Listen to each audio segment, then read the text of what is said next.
Pimpinan dan seluruh anggota Komisi 6 yang saya muliakan dan saya hormati, izinkan saya untuk menyampaikan hal teknis nanti ditulis seperti sahabat saya Pak Dedi tadi sampaikan. Namun ada beberapa yang saya harus stressing, karena ini terkait agar informasinya tidak bias. Yang pertama dari Pak Prof. Haris menyangkut dengan pemberitaan salah satu majalah. Saya terima kasih.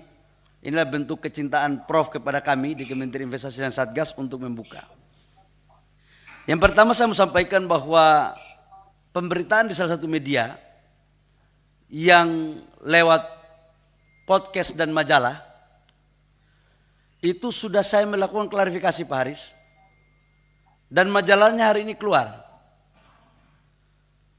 Termasuk saya sudah meladeni bocor halus. Dan semua tuduhannya itu saya klarifikasi di situ.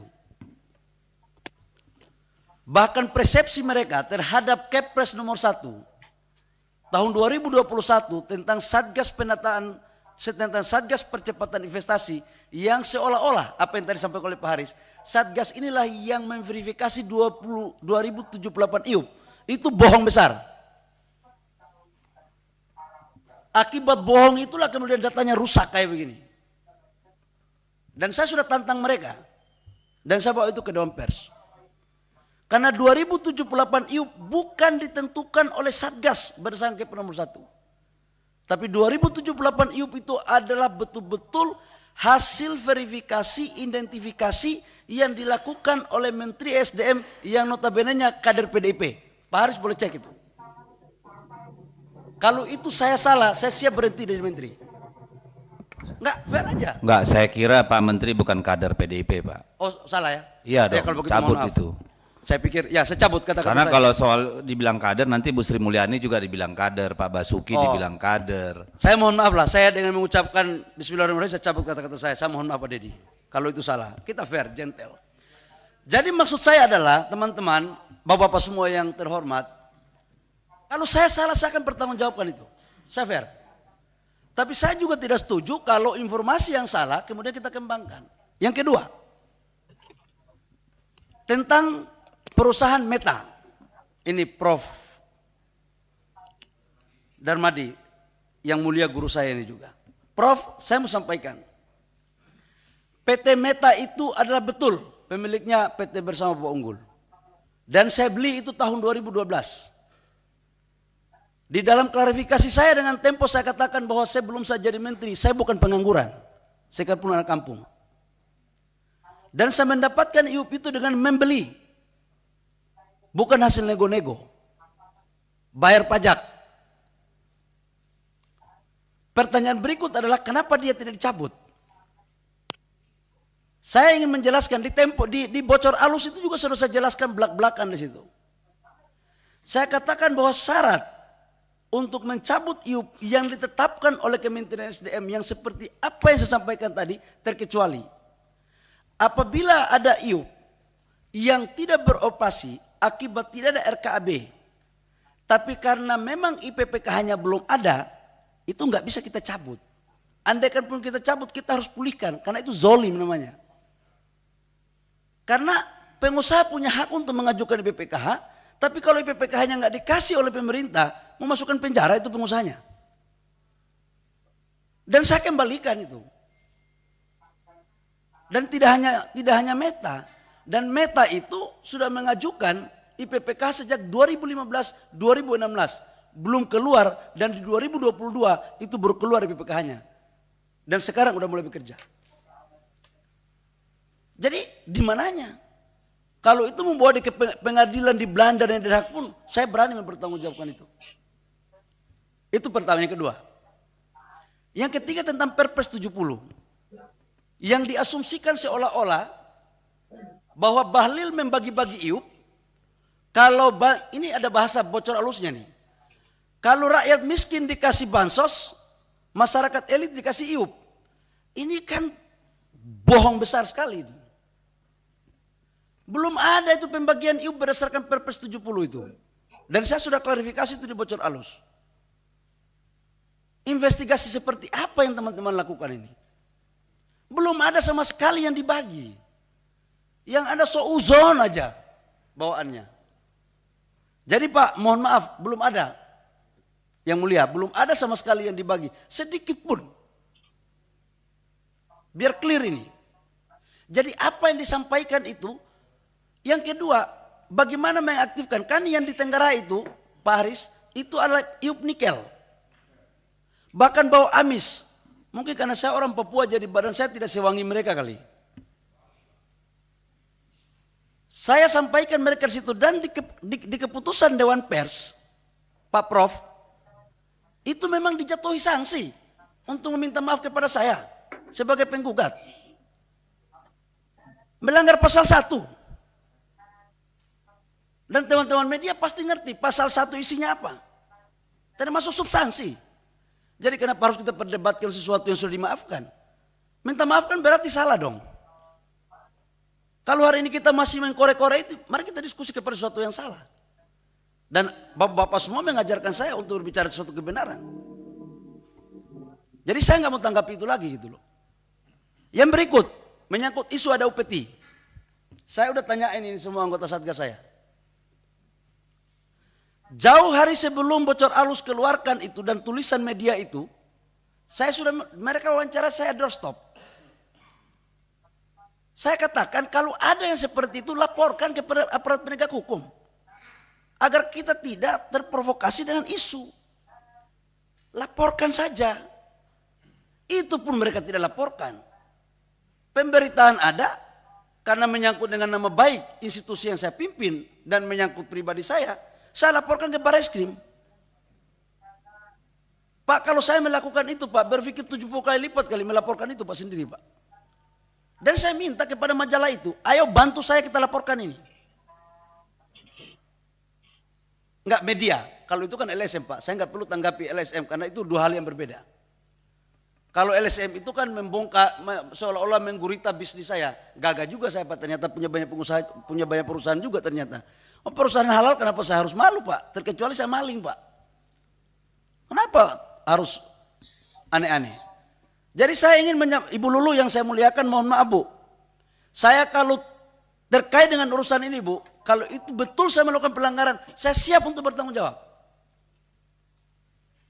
Jadi jangan sampai ini urusan barang ini dijadikan sebagai barang yang bikin kita pusing. Dan waktu kemarin, mohon Bapak-Bapak semua yang saya muliakan, saya sudah klarifikasi itu secara terang benderang selama 33 menit yang sudah ditayangkan oleh Bocor Alus pada hari Sabtu tepat pada pukul 11 dan hari ini sudah dimuat di koran Tempo.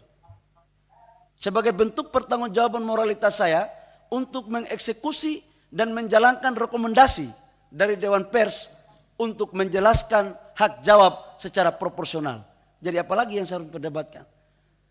Saya menyarankan kepada bapak-bapak semua kalau memang ada terindikasi begitu, bantu saya. Kita laporkan ke Barreskrim karena saya sudah bikin laporan itu. Supaya cepat ini kita buka. Supaya jangan kita membuat polemik yang tidak berkesudahan. Dan saya sudah minta untuk mereka diperiksa, tim saya. Supaya tidak ada fitnah. Dan saya juga meminta 33 perusahaan yang sudah kita aktifkan iup-nya, yang nikel itu untuk diperiksa juga. Saya punya ketakutan Pak, kekhawatiran jangan sampai narasumber yang ditanyain oleh teman-teman media, saya mengkhawatirkan jangan sampai narasumbernya yang tidak paten punya gitu loh. Ya wallahu alam ya, saya nggak mau menyalahkan ini. Ini saya mau membantu ini, saya mau membantu. Jadi Pak Prof Haris, saya mohon maaf Pak, saya harus ngomong ini karena kesempatan yang kedua Pak, saya mau sampaikan juga. Mengaktifkan itu prosesnya kolektif kolegia. Tidak bisa balila dalia hanya menandatangani itu Prof. Harus saya rapatkan dengan tim Satgas. Dan tim Satgas itu terdiri dari Kementerian Teknis dan Kementerian Investasi.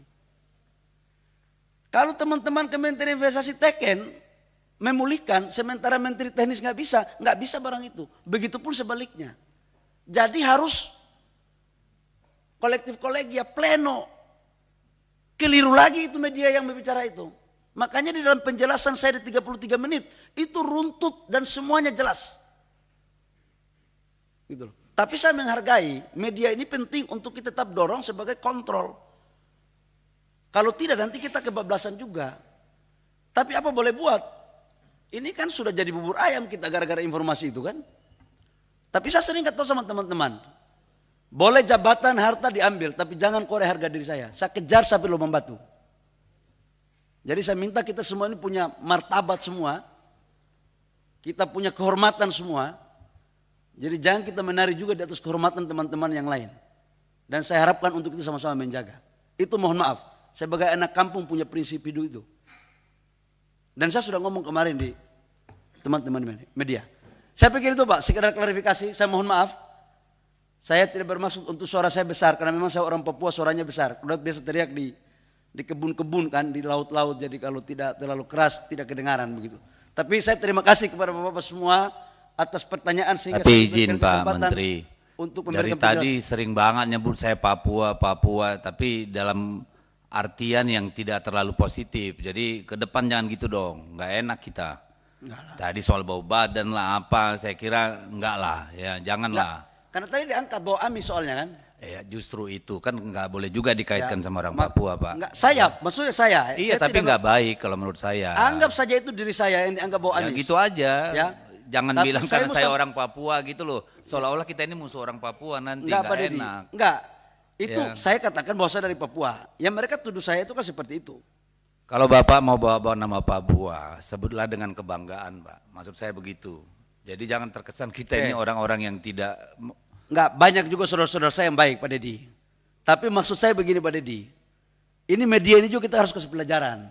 Sepakat saya soal itu. Jangan Tadi saya juga saya hanya mempersoalkan nama Papua dibawa secara tidak pada tempatnya. Makasih. Kita Tapi juga menghormati orang Papua. Maksud saya tidak negatif ya Pak Dedi ya. Yang Pak Dedi pikir negatif. Saya penting kenapa saya ngomong ini. Karena tadi omongannya itu udah kayak, kita ini udah kayak orang yang betul-betul dihakimi aja sama media. Aku nggak mau Pak. Hari ini saya, mungkin besok berpeluang oleh siapa saja.